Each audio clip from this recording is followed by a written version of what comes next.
성 버나드의 영성 연구부터 천천히 이게 보도록 하겠습니다. 자, 천천히 하려고 노력하겠는데 좀 말이 빠르다고 느껴지시면 더 천천히 해달라고 말해주시면 감사하겠습니다. 네, 첫 번째 시간에는 좀 가볍게 하기 위해서 제가 개인적인 이야기를 좀 많이 이렇게 정리를 했습니다. 그래서 성 버나드의 영성 연구를 하는 과정 가운데 처음에 제가 어떤 계기로 성 버나드를 공부하게 되었는지 그런 부분들을 가볍게 제가 이렇게 정리를 해놨습니다. 처음에 보시면은 예수여 당신을 생각만 해도 보이잖아요.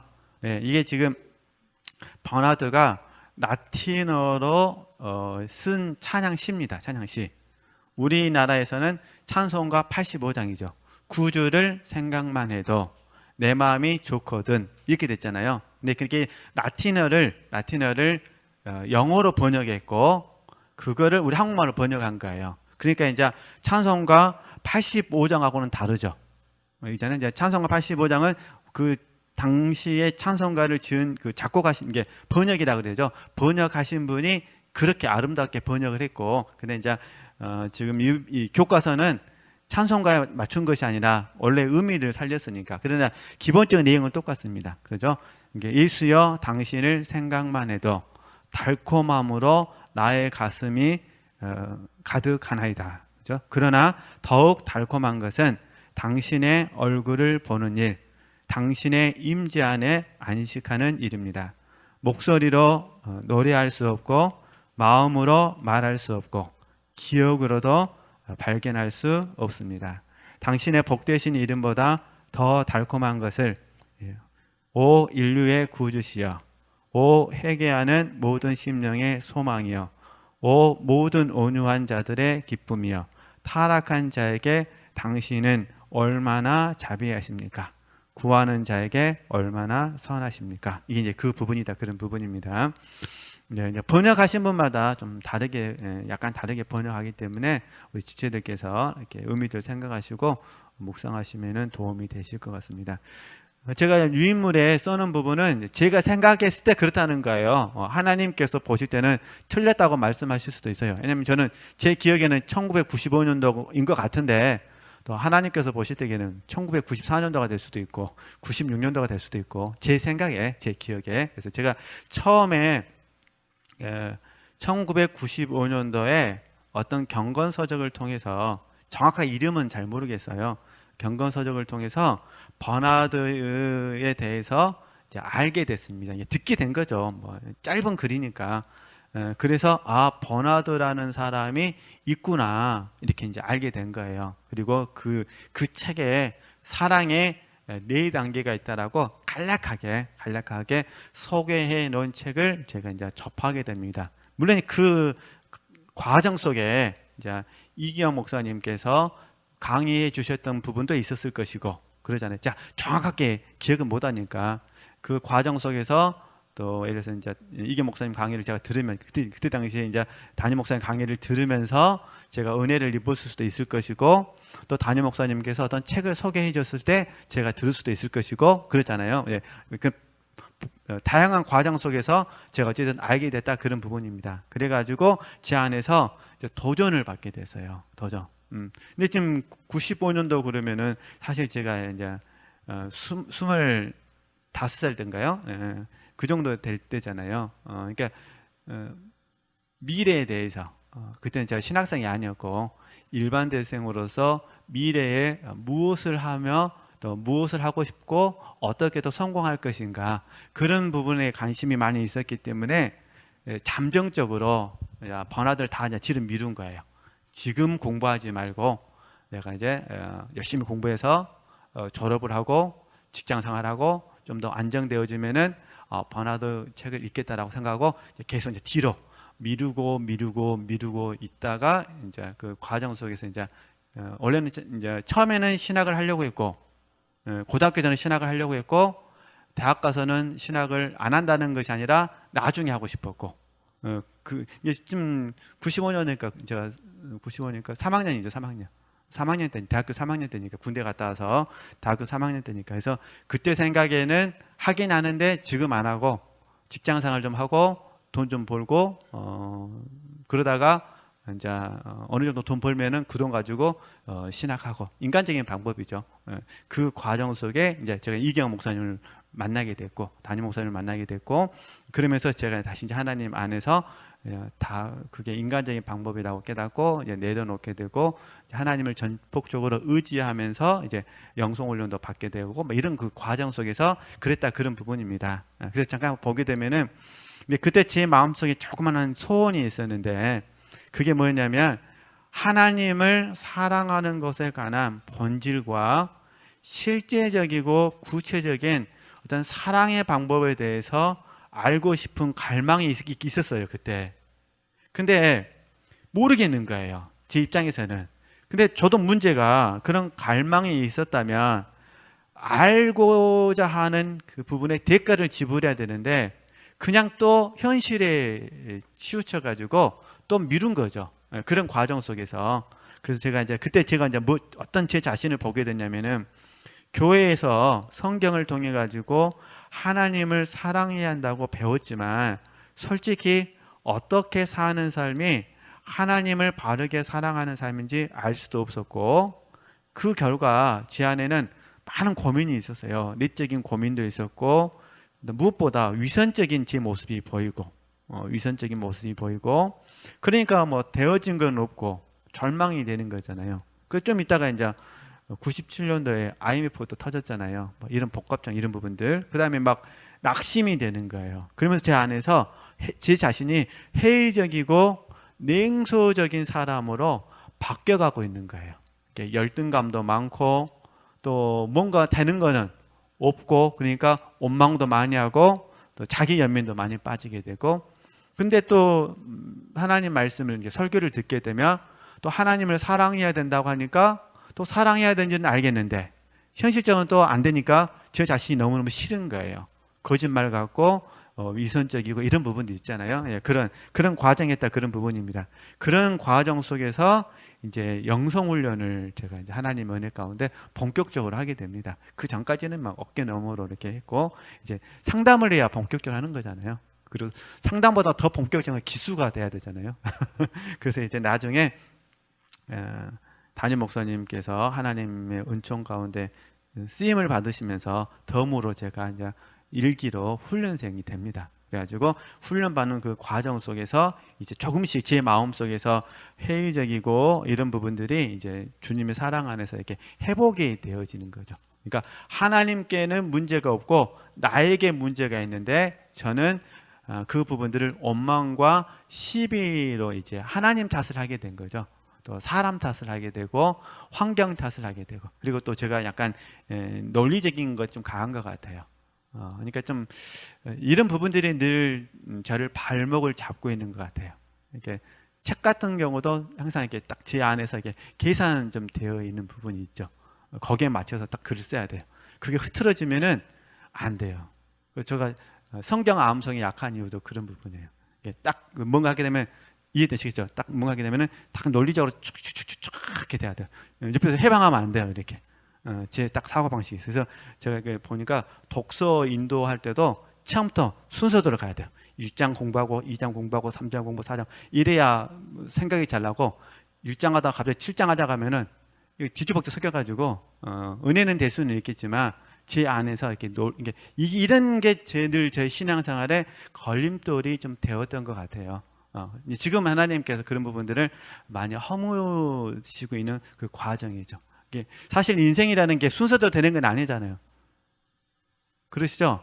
우리 어머님들 된장찌개 끓일 때 1번 뭐하고 2번 뭐하고 3번 뭐하고 4번 뭐하고 늘 순서대로 하신가요? 뭐 하다 보니까는 물 많이 부었네. 된장 더 넣어야지. 뭐 이렇게도 하시고 그러시잖아요. 네, 그러기도 하시고 그러잖아요. 그런데 그런 부분들이 지금 깨어지는 그 과정이죠. 근데 이제 제 마음속에 갈등은 있는데 이거를 표출하지 못하고 속으로만 이렇게 삼키는 그런 스타일이라 어찌됐든 그런 그 과정 속에서 이제 영성훈련 하게 되고 그러면서 제가 이제 알게 된 거예요. 이건 하나님에게 문제가 있는 것이 아니라 나에게 문제가 있다. 내가 왜곡된 지식, 그때 이제 목사님께 이제 강의를 들으면서 제가 크게 충격을 받았던 게 두 가지 많이 있는데 그 본격적으로 제 자신이 영성 형성에 힘쓰게 했던 두 가지 큰 이유가 있었어요. 그 첫 번째가 뭐였냐면은 영혼이 성장해야만 가능하다는 거. 그러니까 영혼이 성장하지 않으면 하나님을 바르게 사랑하기가 어렵다는 거. 그러니까 그래서 제가 그때 충격을 받은 거예요. 아, 영이 성장해야 되겠구나. 근데 다들 경험해 보셔서 아시지만 지금의 영의 성장이 쉽게 설명하지만 그때 당시에는 막 이제 뭐 광야에 있고 그럴 때는 영이 성장한다는 게 잘 안 보이잖아요, 이게. 저도 지금은 이렇게 막 쉽게 강의하지만 그때 당시에는 영이 성장한다는 게 뭘까? 어떻게 해야 영이 성장할까? 그래가지고 그때 제가 했던 게 목사님 강의를 듣고 있다가 딱 깨달아진 부분이 있으면 스탑을 시키고 녹취하는 거였거든요. 녹취를 해가지고 에어버려. 사실 애운다고 해서 영이 성장한 건 아니잖아요. 근데도 그냥 사모함이 있으니까 막 그래서 지금까지 문서팀을 하고 있는데 그게 첫 번째 큰 문제였어요. 영이 성장해야 돼. 그러고 보니까 버나드 이야기를 쭉 이제 나중에 이제 버나드 공부를 하면서 보니까 버나드가 단계별 교육을 하거든요. 입맞춤도 발의 입맞춤, 손의 입맞춤, 그다음에 입의 입맞춤. 사랑도 1단계, 2단계, 3단계, 4단계. 겸손도 12단계. 이렇게 단계별로 이끌어 가더라는 거예요. 그러니까 그 과정 속에서 제가 이제 성장론에 대해서 관심을 갖게 되었죠. 그래서 우리가 저번에 우리 학부과정 공부하실 때 그래서 영적 성장론에 대해서 제가 1년 가까이 강의할 수 있었던 게 그런 부분이거든요. 어찌됐든. 네. 그래서 첫 번째 그 문제였고 영이 성장해야 된다. 두 번째가 뭐였냐면은 자아가 깨어져야 된다는 거. 그리고 자아가 깨어지면서 우리 육체가 성령으로 충만해야 된다는 거. 그게 이제 제게는 두 가지가 굉장히 큰 어떤 감동으로 다가왔죠. 그 두 가지 목표를 제가 마음에 새기고 뭐 남들 다 아는 거지만 그래도 제 편에서는 이렇게 표대가 된 거예요. 그래, 영이 성장하자. 그리고 자아가 깨어지고 외적으로 충만해져야 된다. 그거를 목표를 해서 계속 이제 훈련을 했죠. 그래가지고 이제 나중에 이제 담임 목사님께서 이제 이제 다시 열린 교회가 좀씩 이제 훈련원도 이제 부흥해가는 그 과정 가운데 이제 제가 이제 MDB 과정을 마치게 됐고, 그리고 열린 교회에서 이제 교육 전도사로 있다가 이제 전임 전도사가 됐고, 그 전임 전도사가 되어지는 그 과정 속에서 목사님께서 저에게 번화들을 공부할 수 있도록 기회를 주셨고, 그래서 석사 과정이 시작된 거예요.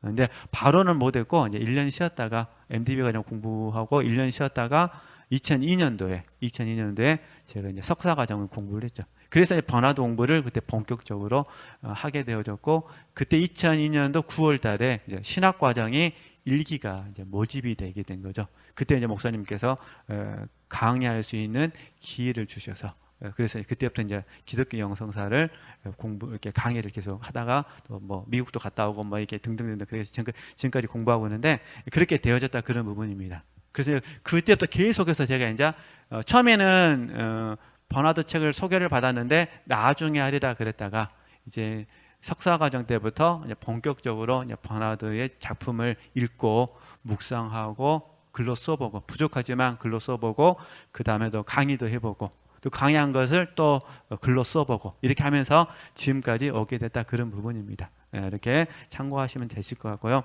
그럼 계속 보겠습니다. 네. 지금 이제 와서 깨닫고 보니까 제가 전 나름대로 성 버나드의 책을 통해서 여러 주제들을 지속적으로, 지식적으로 습득하였지만 사실 아직도 구체적으로 어떤 것인지를 알 수 없었다, 그런 부분이에요. 지금도 마찬가지예요. 단지 소원하는 거죠.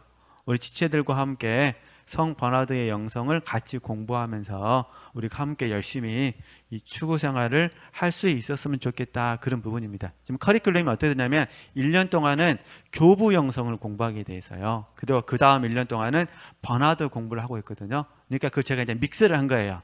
그러니까 제가 2시간 강의를 하니까 첫 번째 시간은 이론 공부를 하고, 이해되시겠죠? 똑같이 첫 번째 시간에는 이론 공부를 하고 두 번째 시간에는 뭐 하는 거죠? 버나드의 작품을 같이 읽었으면 좋겠다 그런 부분이에요. 그러니까 버나드에 대한 전반적인 책이 성 버나드의 개혁 영성이거든요. 이게 성 버나드의 개혁 영성은 전반적인 책이니까 그거 한번 들어보라는 거예요. 이해되시겠죠? 그 제가 숙제를 내드린 거예요. 그리고 아가서 강의 1권은 담임 목사님을 통해서 많이 들은 내용이에요.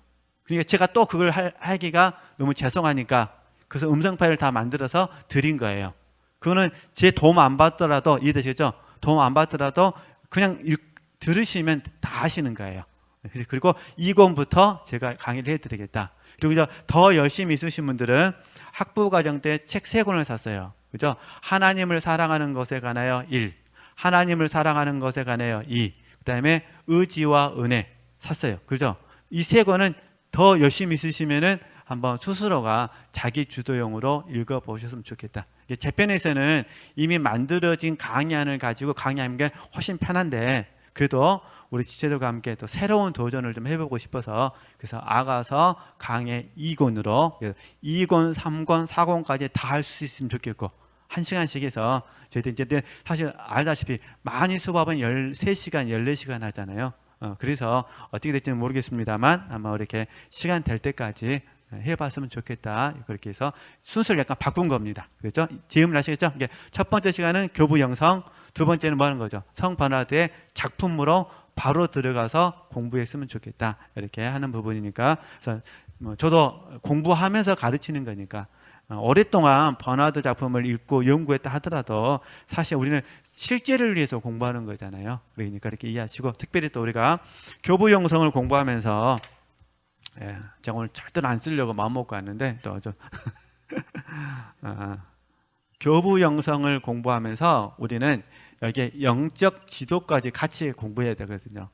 그러니까 교부 영성을 통해서 우리가 그들의 발자취를 따라가는데 지금 지도자 과정이잖아요. 우리가 대학원에서 있으니까. 그러니까 교부들은 어떤 방식으로 영적 지도를 했는지를 같이 배워야 돼요.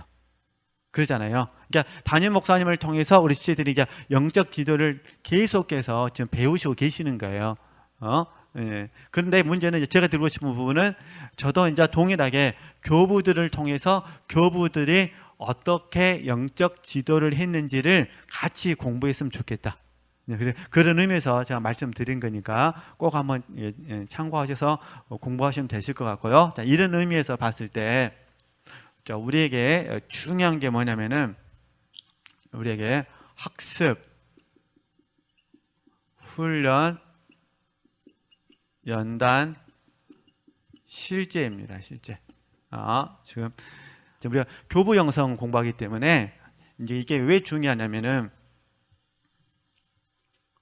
학습은 우리에게 알을 가져다 주거든요. 알아야만 훈련하고 연단할 수 있어요. 지금 교부들은 현재 우리 입장에서는 교부가 멘토예요, 멘토. 근데 제가 관심 갖는 거는 멘토 입장에서 어떻게 했냐도 있지만 사실 그들이 처음에 수련생으로 있었을 때 이게 수련생부터 시작해서 지금 교부가 된 거예요. 우리가 공부하는 교과서는 지금 교부가 되었을 때 교과서를 공부하는 거예요. 근데 제가 이제 관심 갖는 거는 이 교부가 되었을 때의 이 부분뿐만 아니라 그들이 수련생으로 있었을 때 이해되시겠죠? 초보자 그들이 수련생으로 있었을 때 어떤 훈련을 했을까? 그러니까 그들의 학습, 훈련, 연단, 실제를 공부해 보자는 거예요.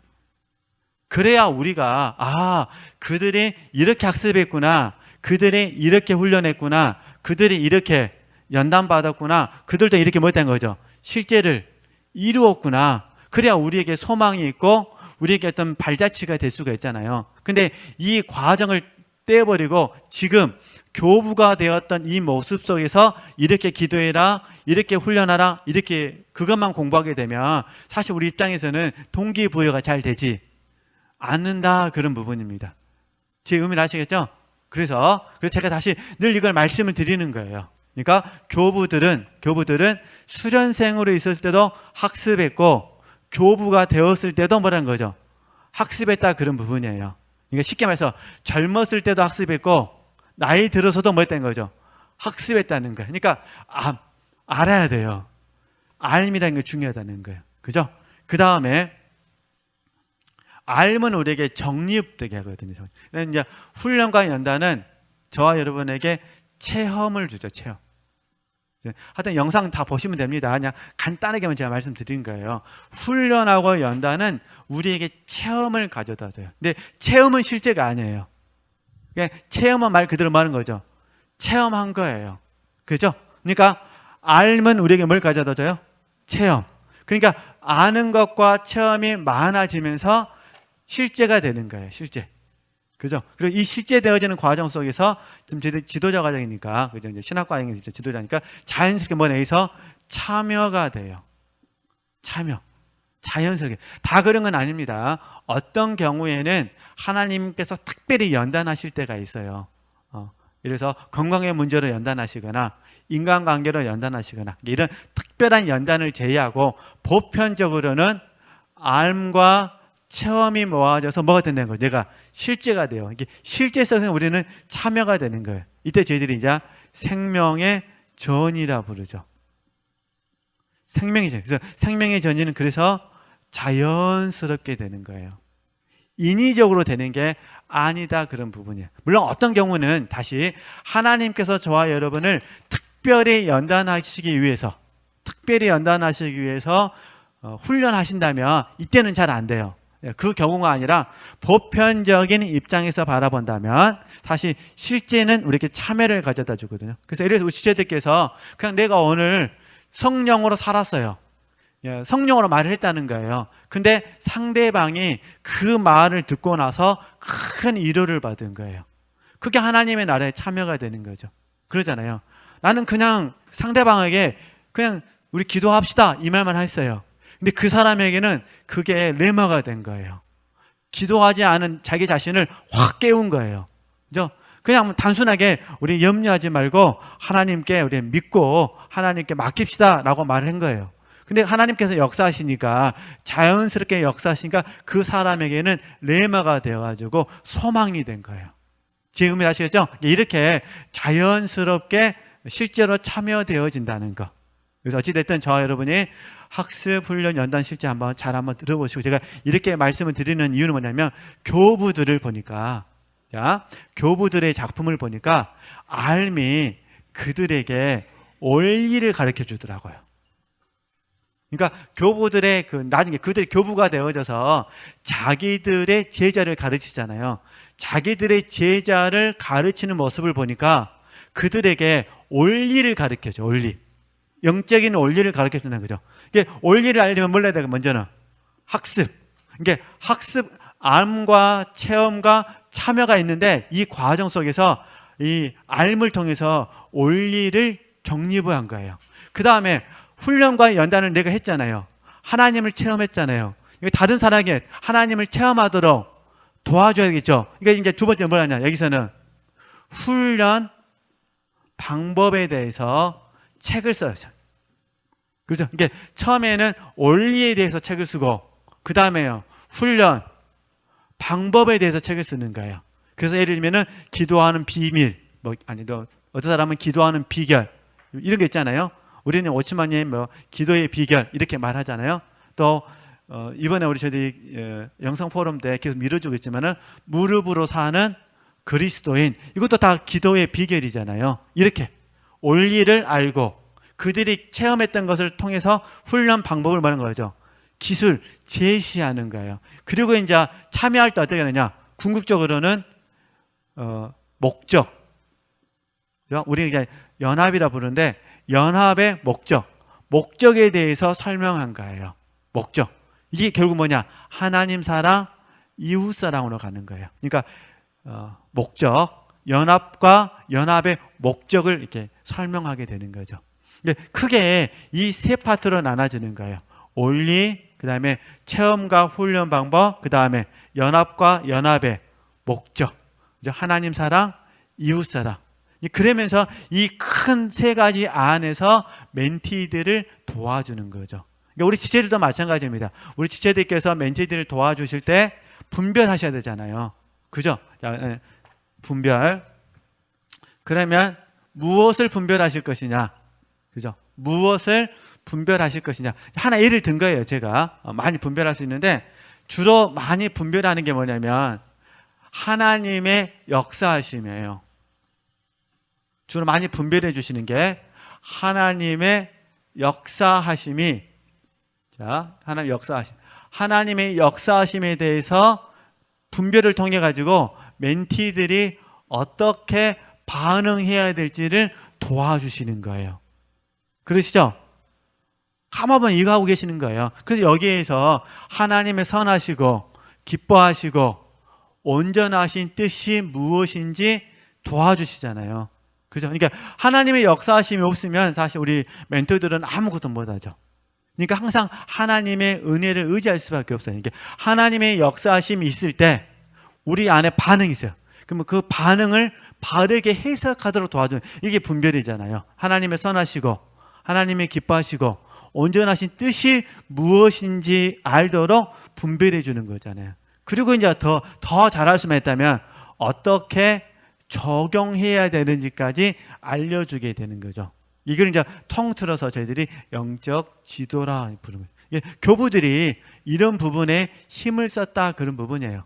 어떤 분은 글을 써서, 어떤 분은 상담을 통해서, 어떤 분은 편지. 제가 처음에 말했던 그런 책을 썼다 그 말이고, 세 번째는 편지. 요즘은 사실 편지는 별로 안 쓰잖아요. 스마트폰이 있어갖고 짧고 굵게 이게 애교스럽게 쓰잖아요. 자, 그렇게 해가면서 하나씩 배우니까 그렇게 아시고, 저도 우리 지체들도 이렇게 이 원리 안에서 앞으로 교부 영성을 하나씩 공부하는 겁니다. 그러면 이제 이쪽에 가서 이제 지금까지는 제가 이제 버나드의 서론을 열심히 제가 말씀을 드렸습니다. 제 마음을 드렸어요. 제 마음을. 95년도에 2020년이잖아요. 그죠? 25년 맞나요? 저도 헷갈리네. 맞죠? 네. 25년이 지나서 다시 제가 이렇게 버나드 이야기를 하면서 지체들에게 조금 알고 있는 거 같이 이렇게 열심히 가르치겠다. 이렇게 우리가 좀 약속을 하는 거니까, 혈서는 아니더라도. 그러니까 하여튼 꼭 테이프 사셔서, 책 사셔서 들으셔야 됩니다. 할렐루야. 책 사서 들은 게 편할까요? 손가락 잘라서 피 내는 게 편할까요? 네, 일단 둘 중에 하나. 다음에 숙제를 혈서 써갖고 오라고 할 거예요. 그러면 계속 보도록 하겠습니다. 당시의 상황. 지금 그 버나드가 우리 2페이지 보시면은 맨 아래 보시면은 그 1190년 보이시죠? 좀 아래쪽에 보시면은 성 버나드의 생애 보이시잖아요. 1090년.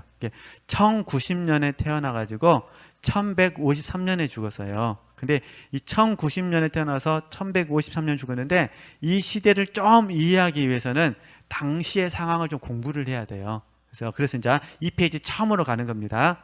1번을 보시면은 성 베네딕트가 보이시죠? 그분이 480년에서 547년, 연도 낼 필요 없습니다. 그냥 5세기에서 6세기 사람, 그죠? 1세기는 100년이잖아요. 1세기는 100년. 네. 그러니까 480년이니까 5세기, 그죠? 547년 몇 세기요? 6세기. 그렇게 외우시라고. 그래서 그때 당시 성 베네딕트라는 사람이 수도원을 처음 만들었어요. 그러니까 원래 수도원에 있었는데 베네딕트 자기가 독특한 수도원을 만든 거예요. 이때 이제 6세기 때. 그래가지고 책을 썼어요. 그 책이 뭐냐면 수도 규칙이라는 책이에요. 수도 규칙. 나중에 저랑 같이 공부할 거예요. 수도 규칙이라는 책을 썼는데, 원래 그 책은 독창적인 것이 아니라 기존부터 책에 있었어요. 많은 가르침이 있었는데 그 가르침에서 좋은 것들을 뽑아가지고 독특하게 규칙서를 편집을 한 거예요. 그리고 그 규칙서를 유연하게 사용했어요. 법대로 사용한 것이 아니라 유연하게, 유연성 있게. 그래가지고 이제 유명해지게 됩니다. 근데 거기서 크게 세 가지 덕목을 이야기하는데, 첫 번째가 뭐냐? 순종. 두 번째는요, 침묵. 세 번째는 겸손. 겸허라는 말을 좀 쓰면 안 되는데, 어떤 분들이 겸허라고 번역을 하니까, 사실은 저희 교회에서는 겸허라는 단어보다는 겸손을 쓰잖아요. 그러니까 순종, 침묵, 겸손이 된 거예요. 처음에는 세 가지가. 그래 나중에 이제 예수님의 어머니 마리아를 또 예수님을 사도 바울을 너무 존경한 나머지 지금 이제 그러니까 사도 바울은 결혼 안 했잖아요. 예수님도 결혼 안 했잖아요. 그 다음에 마리아는 결혼했지만 결혼 전에 처녀이었을 때에 어떻게 하나님 앞에 헌신했는지 그걸 너무너무 존경해가지고 원래는 이제 존경만 좀만 해야 되는데 너무 존경해가지고 신성시해버린 거예요. 그래서 동정녀라는 게 나와요. 이해되시죠? 그러니까 예수님도 동정, 그 다음에 사도 바울도 동정, 그 다음에 마리아도 뭐 된 거죠? 동정. 예, 그런 사상이 들어와가지게 되고 나중에 수도원에서 결혼을 금해버립니다. 이게 수도사의 덕목 중에 하나는 뭐는 거죠? 결혼을 해서는 안 된다. 몸에 동정을 한 게 등. 이해되죠? 그래서 나중에 이제 몸에 순결이 들어오게 돼요. 그러나 처음에는 안 그랬다는 거예요. 처음에는 순종, 그 다음에 침묵, 그 다음에 겸손이었다 이런 부분입니다. 시험에 안 나오니까 그냥 순종, 침묵, 겸손 이게. 그래가지고 성 베네딕트 이 수도원이 유럽 사회를 전반적으로 지배를 하게 돼요. 그러니까 특별히 하나님을 더욱더 사랑하고 싶으면 어디로 가는 거예요? 수도원, 베네딕트 수도원에 들어가게 된 거예요. 그래서 처음에는 좋았어요. 너무너무 좋았는데 이게 너무너무 좋은 시간들이 많이 지나다 보니까 수도원이 가져서는 안 될 걸 갖게 돼요. 그게 돈, 그 다음에 권력, 그 다음에 더해서는 안 되는 이제 음란의 문제가 들어오게 되는 거예요. 돈이 들어오게 되고 권력이 들어오게 되고 음란의 문제가 들어와요. 그러면서 어떤 일이 일어나야 되냐? 이거를 저희들이 성직 매매라 그래요. 성직 매매. 그 다음에 대형 교회에서 자기 아들에게 세습이 들어와요. 세습. 그 다음에 육체적인 성적인 타락이 들어오게 돼요. 그래서 유럽 교회도 타락했지만은 수도원도 더불어서 같이 타락을 하게 됩니다. 성직 매매, 그 다음에 세습의 문제, 그 다음에 타락이 된 거예요. 이게 이렇게 해서 이제 수도원이 문제가 이제 발생하게 되죠. 그래서 이것을 개혁했던 교회가 수도원이 클로니 수도원이에요. 그 다음에. 그래서 제가 2번을 간단히 썼어요. 보이시죠?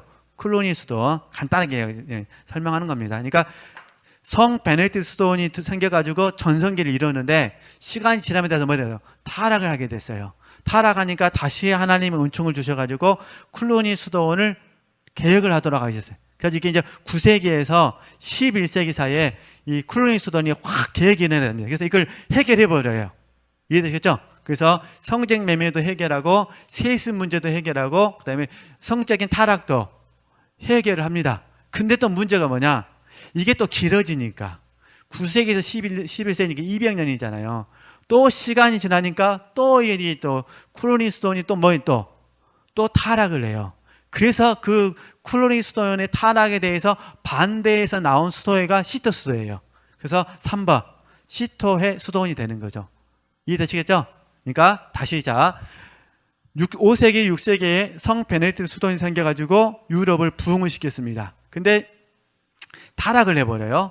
8세기 막 이렇게 돼서 타락. 그래가지고 이제 다시 9세기에서 11세기 클로니 수도원이 일어나가지고 또 다시 부흥을 합니다. 근데 또 이제 11세기 된 게 또 뭐가 또 타락이 돼요. 그래가지고 이제 나온 수도회가 뭐라는 거죠? 시토의 수도회가 나오게 됐다. 그런 부분이에요. 그래서 이 배경을 아셔야 되니까. 그래서 제가 이제 잠깐 읽어보게 되면은 시토의 개혁 잠깐 읽어보게 되면 시토 수도원은 당시 많은 수도원들이 원래 베네딕트파의 청순성을 저버리자 수도원의 개혁을 위해 일어난 수도원 정화 운동의 결과로 나타난 것이다.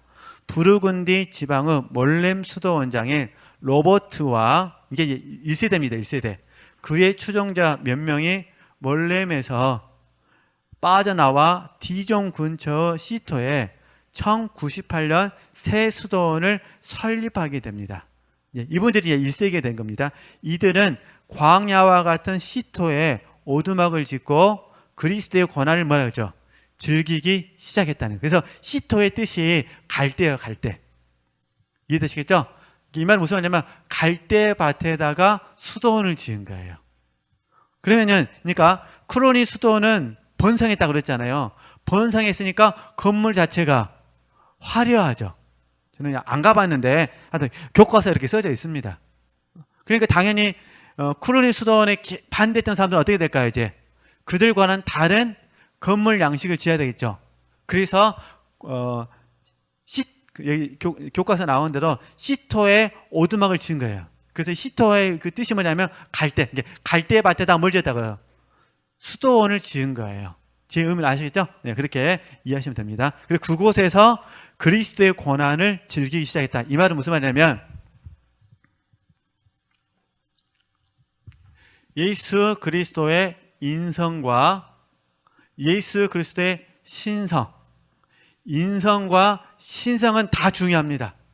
다 중요한데 시토 수도에는 신성도 중요한데 인성이신 예수님을 더 선호했다, 그런 부분이에요. 그러니까 예수님은 겸손하신 분이시잖아요. 그리고 우리 아까 베네딕트 세 가지 있었잖아요. 순종, 침묵, 그 뭐죠? 겸손. 이 덕목 중에 하나가 겸손이죠. 겸손. 겸손하신 예수님. 근데 그분이 이 땅에 고난을 가지고 오셨잖아요. 그리고 예수님이 가난하게 사셨잖아요. 그죠? 가난, 청빈.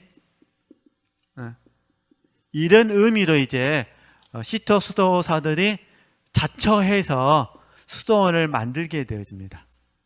그래서 버나드가 나중에 회심하고 나서 클로니 수도원으로 갈 것인가 시토의 수도원으로 갈 것인가 고민하다가 나는 남은 생애를 주님의 겸손과 주님의 고난과 그분의 사역에 참여하고 싶습니다. 평생 동안 그분만을 사랑하고 싶습니다라는 소망을 가지고 수도원에 들어가게 돼요. 그건 조금 후에 공부할 거예요. 그래서 시토 수도회가 된 거죠. 그러니까 사실 버나드는 세 번째 수도원장이에요. 지금 제가 여기서 말씀드린 거는 1세대 수도원장 로버트 보이시죠? 로버트와 그의 추종자 몇 명이 몰레메에서 빠져나와 디jon 근처 시토에 1098년 새 수도원을 뭐 했다는 거죠? 만들었다. 이게 지금 시토의 수도원이 됐다, 그런 부분이에요. 그래서 이 흐름을 좀 이해하시라고 제가 말씀을 드렸습니다. 그리고 이제 4번을 보겠습니다. 4번. 클레르보의 개척이 보이시죠? 1115년. 그러니까 지금 1090년생이니까 1090년 태어나가지고 1115년에 개척한 거잖아요. 그러니까 클로니 수도원에 들어가서 3년 동안 버나드가 3년 동안 수도사로서 훈련을 합니다. 그런데 이 시토 수도원에 있어서 다른 수도원도 마찬가지지만 이 시토 수도원의 규칙이 뭐냐? 규칙이 베네딕트가 썼던 수도 규칙이라는 책이 있어요. 수도 규칙. 그죠? 이 책을 가지고 영성 훈련하는 거예요. 3년 동안. 근데 다른 수도원장이 봤을 때 그 이제 스테판 하딩인데 그 스테판 하딩이라는 사람이 버나드를 보니까 3년 동안 너무너무 성실하게 수도 규칙을 그대로 지키는 거예요. 그래서 스테판 하딩이 버나드에게 고언합니다. 그죠? 고언해요. 너 내 밑에 있지 말고 수도원을 다시 뭐라는 거죠? 네가 개척을 해라. 그래서 너가 수도원장이 되어져서 여기서 배웠던 내용을 가지고 뭐라는 거죠? 배운 내용을 가지고 그곳에 가서 열심히 다른 제자들을 가르치라. 그래가지고 버나드가 어쩔 수 없이 클레르보 지역에 가서 뭐 했다는 거죠? 수도원을 개척을 했다.